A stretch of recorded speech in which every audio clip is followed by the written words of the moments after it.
Mamma mia, salut les amis et bienvenue dans cette nouvelle vidéo consacrée à la programmation orientée objet en PHP. Dans cette vidéo, ce que nous allons voir, c'est tout simplement la notion de getters et de setters. Ok, comme je vous le disais dans la vidéo précédente, c'est une notion qui m'a pris un peu de temps, ok, avant de réellement comprendre à quoi servent les getters et les setters. Ce qu'on va faire pour commencer, c'est créer une nouvelle classe parce que je crois qu'on a trop travaillé avec cette classe personne-là. On va créer une nouvelle classe, ce qui va nous permettre ici de revoir un peu comment créer une classe, comment rajouter des attributs et ainsi de suite. Donc je me rends au niveau de notre dossier et on va créer un nouveau fichier qui aura pour nom ici compte bancaire. Ok. Donc pour créer un nouveau fichier, je vais utiliser mon éditeur afin que ce soit encore plus simple. Et je vais mettre ici compte bancaire. Mais vu que j'aime tout nommer en anglais, on va mettre cela en anglais, ce sera ici bank account. Ok. Pour créer une nouvelle classe, on va mettre premièrement PHP, vu qu'il s'agit d'un code PHP. Et je rajoute ici classe, suivi du nom de notre classe qui est ici bank account. Ok. Qu'est-ce qui va représenter un compte bancaire? On va faire très simple pour l'instant. On va dire qu'il y aura ici le numéro de compte. Donc je vais mettre public. On reviendra sur le public. Je vous l'ai dit plusieurs fois, ne vous inquiétez pas. Et on va mettre ici account number. Ok. Et je veux que cela puisse être passé au niveau du constructeur. Donc je vais mettre ici public function underscore construct. Et on va faire $10 account number reçoit tout simplement $account number. Ce qui veut dire que je dois avoir ici mon paramètre à ce niveau-là comme ceci. On va créer un nouvel objet de notre classe bank account. Donc je vais mettre ici compte bancaire de Honoré. Et ce sera tout simplement new bank account. Et je vais donner le numéro de compte. Pour l'instant, on va mettre juste ce Mitsubishi là. Et si je veux afficher après, je vais faire un petit var dump de $compte bancaire de Honoré. Ok. Cela va nous permettre de voir en même temps tous les attributs et toutes les méthodes qu'on a au niveau de $compte bancaire de Honoré, qui représente ici le compte bancaire de Honoré. Je vais exécuter cette fois-ci le fichier bankaccount.php. Je valide et vous voyez, on a notre objet de la classe bankaccount et le numéro de compte, c'est ce même numéro-là. Donc normalement, tout fonctionne comme on l'espérait. Cela ne doit pas être compliqué pour vous parce que c'est ce qu'on avait fait précédemment, simplement qu'on avait une classe personne. Ok. Ce que je veux maintenant, c'est pouvoir ajouter un autre attribut qui va représenter le solde du compte. Donc l'argent qu'on a sur le compte. Cet attribut-là, je ne veux pas le passer à ce niveau parce que par défaut, je vais dire que lorsqu'on crée un nouveau compte, par défaut, le solde, donc en anglais, ce sera la balance, le solde est de 0. Ok. Donc pour tous les nouveaux comptes qui seront créés, par défaut, la balance est de 0. Si je réexécute ce code, on a maintenant ici cet attribut balance par défaut qui vaut ici 0. Comment est-ce que je peux modifier par exemple le solde du compte de Honoré? Donc je peux tout simplement copier ceci. Oups. Comme vous l'aurez peut-être imaginé, on peut prendre ici notre objet compte bancaire de Honoré. Et on va dire qu'on va modifier sa balance. Et comme valeur, on va mettre par exemple ici 5000. Pour dire que Honoré a $5000 sur son compte. Ok. Donc là, on n'a pas eu besoin d'utiliser 10. Parce que à ce niveau-là, on utilise 10. Vu qu'on ne sait pas sur quel objet on travaille. C'est pourquoi on utilise ici 10. Mais là, je sais que je veux modifier ici le solde de Honoré. Donc, j'utilise simplement l'objet qui fait référence au compte bancaire de Honoré et je peux modifier directement l'attribut balance. Si je viens à ce niveau-là, je réexécute. Vous voyez que la balance maintenant est de 5000 francs. Pour que ce soit clair, je vais tout simplement copier ceci et coller cela avant. Avant de modifier le solde, on va afficher ici les informations du compte bancaire de Honoré. On modifie ensuite son solde et on va avoir les nouvelles informations. Je vais effacer la console avec CTRL L. Je revalide et vous voyez, avant ici de modifier le solde c'est 0 parce que c'est la valeur qui a été donnée ici par défaut. Et après modification, maintenant on a 5000 francs sur le solde du compte bancaire de Honoré. Donc jusque là, tout fonctionne comme on le souhaite, ok? Donc vous pouvez me dire, mais c'est parfait, on a ce qu'on voulait faire, mais pourquoi utiliser donc des getters et des setters, ok? Donc là, vous voyez que l'argent que j'ai mis sur mon compte ici, c'est 5000 $. Supposons que nous avons notre banque, on va l'appeler en griffe la banque des teachers du net.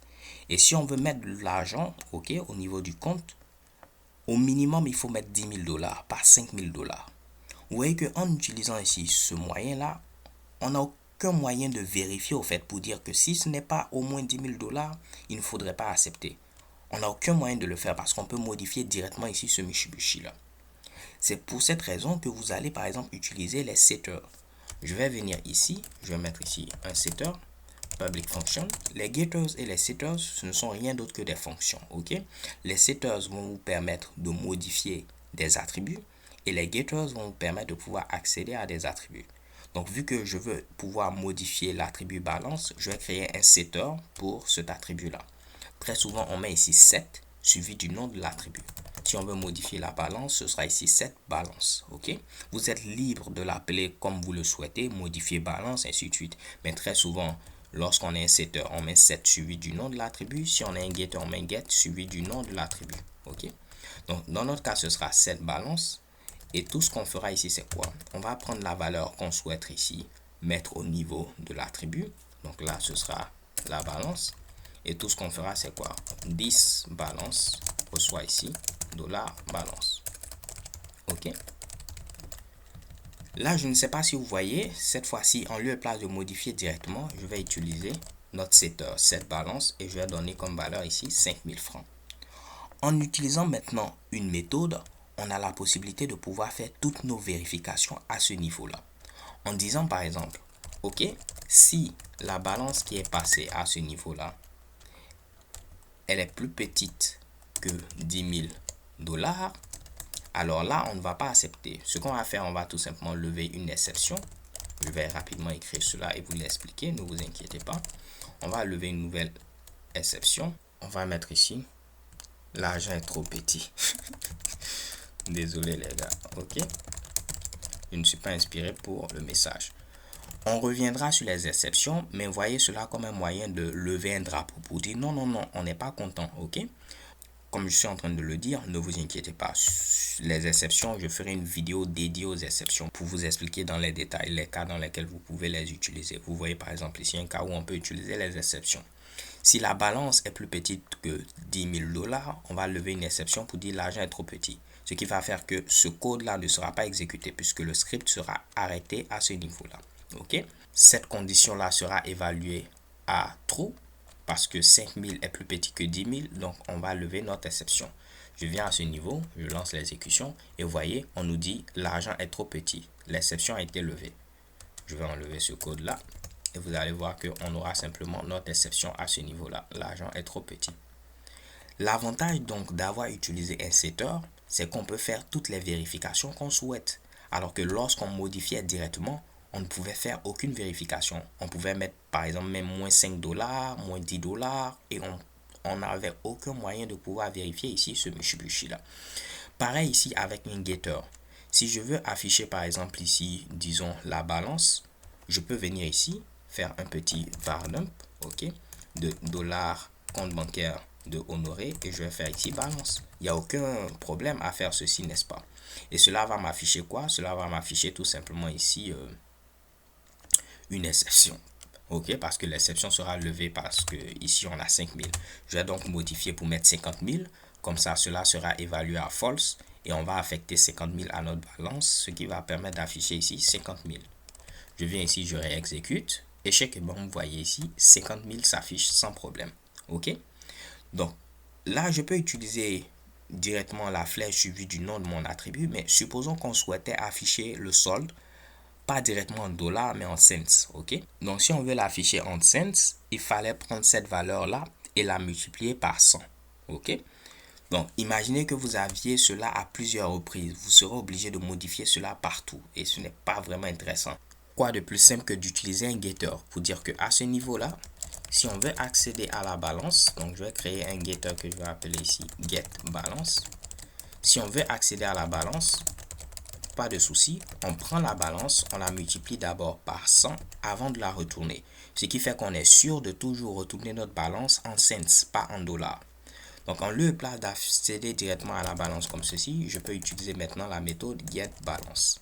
Cela va modifier, mettre 50 000, mais lorsqu'on va faire getBalance, ça va faire 50 000 avec 2 zéros. Ok, donc ça va faire combien? Laissez-moi, je ne suis pas trop bon en mathématiques, ça va faire 5 millions. Ok, donc si je viens à ce niveau, je réexécute. Vous voyez, on a maintenant 5 millions. 5, 1, 2, 3, 1, 2, 3. Et on a pu, à ce niveau-là, en 2 temps 3 mouvements, mettre un peu de logique sur comment est-ce qu'on récupère ici la valeur qui est présente au niveau d'un attribut. Ça aurait été par exemple au niveau de notre classe personne, cette classe qui est présente à ce niveau-là. On aurait pu créer un getter par exemple pour récupérer l'âge, ok? Et on va dire que lorsqu'on récupère l'âge, ok, en lieu de retourner l'âge en année, on veut le retourner en nombre de jours. Donc dans ce cas-là, il fallait retourner tout simplement l'âge, mais qu'on allait multiplier par 365. Et là, si vous n'utilisez pas un getter, vous serez obligé à chaque fois de faire x 365 à chaque fois que vous souhaitez récupérer ici la valeur. Ok? Pareil pour le setter. L'âge à ce niveau-là, pour l'instant, directement, on peut venir mettre ici, par exemple, honoré. On va modifier l'âge et on va mettre moins 5. Et cela va passer sans problème. On peut donc créer un setter qu'on va appeler ici setAge. On va prendre l'âge qu'on souhaite mettre et on va dire qu'on va faire une vérification. Si par exemple l'âge en question n'est pas un entier, s'il est inférieur à 0, on fait ceci. Dans le cas contraire, on fait cela. Ok? Donc vous pourrez mettre toute votre logique ici, ce qui va vous permettre ici de faire donc des vérifications avant d'affecter l'âge en question. Moins 5 par exemple ne sera pas accepté, mais 10 sera accepté pour représenter 10 ans, ainsi de suite. Mais lorsqu'on va récupérer l'âge, ce sera 10 fois 365, ce qui va faire 3650 jours que cette personne a eu à faire. Ok? Donc les gars, c'est bien beau tout cela, mais si on revient par exemple au niveau de notre classe compte bancaire qui est présente à ce niveau-là, on peut utiliser notre setter, on peut utiliser notre getter, mais on a encore ce problème-là. La personne peut directement venir modifier la balance, mettre 5000 francs et il n'y aura aucune vérification, cela va marcher sans problème. Là, juste pour le prouver également ici, on peut mettre directement balance et vous allez voir que la balance, ce sera ici 50 000, ok, 50 000. Là, je vais revenir à 5 000. Normalement, 5 000 ne doit pas accepter parce que chez nous, on a dit au minimum, c'est 10 000. Mais vu qu'on a modifié cela directement, la vérification ne sera pas faite parce que le setter n'est pas appelé et cela va fonctionner. Et là, qu'on va afficher, cela va afficher 5 000. Je valide et vous voyez 5 000 parce que le getter également n'est pas appelé, donc ce n'est pas multiplié par 100. Donc, on doit faire en sorte que oui, on peut utiliser le getter, oui, on peut utiliser le setter, mais qu'on ne puisse pas ici modifier directement l'attribut ou accéder directement à l'attribut. Et cela fait intervenir ce qu'on appelle la notion d'encapsulation.